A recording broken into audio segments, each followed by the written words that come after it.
Hey, listen. Got a lot of beautiful rides here. We've got the Euro slide, pretty sleek. They've renamed it the Mark Foley approval rating ride because I like the Swiss chalet thing, but the slats look like they're a little far apart. That's got to leave a vicious welt on your rear end. What's that about?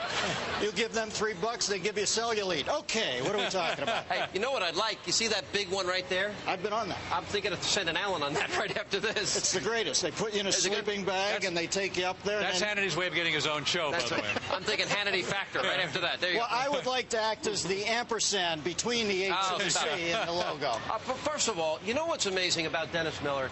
Everybody thought you were a big liberal, and maybe you were fairly liberal. I have been in my life. You have been in your life at different points. And I still am on certain things. I'll fix that. But anyway, in all seriousness, 9/11 comes, and you are out there, outspoken. We need to be united. This is about good versus evil, right versus wrong. And because of that, some people all of a sudden turn on you. Explain that experience.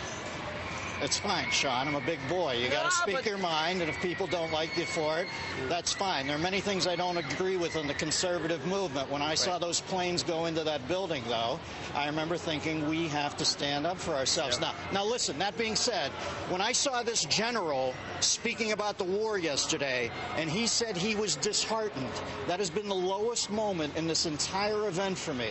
And let me posit this. I think Bush's cause is just. I really believe bringing democracy to that part of the world could be the only thing that saves us. And I know it's going to be hard.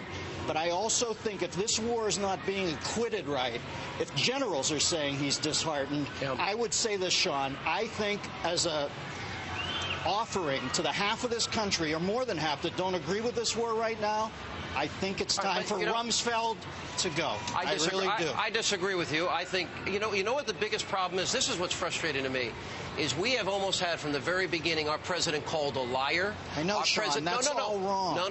No, it's more than wrong, Dennis, because it has created a false impression in the minds of Americans about this war. I talk to a lot of troops. I've gone and visited a lot of troops. I try and raise money for them and their families. And in every single case, I've not met a guy that has gone to Iraq, that comes back home, and that does not say, we are doing a great job. And the American press is not telling that story. What about our fellow citizens, though, who are very fine people, some of them, some not, some on the right, not, some are.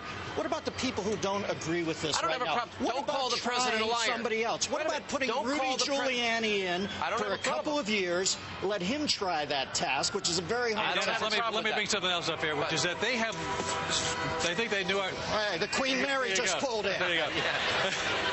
We'll bring him over here. Look, it's Leo DiCaprio and Kate Winslet. See, that is good improvisation. Oh, thank you. I always affirm. There you go. You know, there you go. It's just they won't shut up. You notice when the liberal comes up, this happens. This is the way. You can see that they've closed the Ferris with only Allen's fans are allowed on. You know that they have, Dennis, this administration has lowered expectations. The Iraq Survey Group's about to come out, and with its recommendations, they're holding until after the election. Some of this has already leaked out. They're no longer saying we're going to create democracy in Iraq. That is no longer the expectation. Now they're simply saying we want to make the country secure. We want to turn it over to them to run their own country. The idea of creating a democracy from which many flowers bloom, that is no longer what they're planning to do. Alan, all I know is this. I think the cause is just. I do agree with Bush on this war. We disagree on that. I'm not trying to change your mind. I think that trying to set up democratic shop in that part of the world, although it's going to be... They gave up on that. This panel has not even released the report yet, and you're telling me exactly what it's going to be. Hagel, you've got a whole bunch of people on the right now saying, you know what, we've got to totally change course here, totally change Let me say this, Alan. I went back and I got Ken Burns' brilliant documentary on the Civil War to remind myself of how brutal war is. This war is not my optimum thing in life. It is the least worst thing, though. If you think starting this war helped recruitment for Al-Qaeda, stop this war, and you'll see really helping recruitment. Well, that's what the NIE... Well, it's not me who said that. That's a national intelligence estimate. Well, guess what? These are 16 intelligence agencies that made that The only conclusion. time when I went back and watched the Burns special, the 11 hours, the only other time I've heard a president decried like this man is now was, in fact, Abraham Lincoln during that war. They called him stupid. They called him moronic. He hung in there.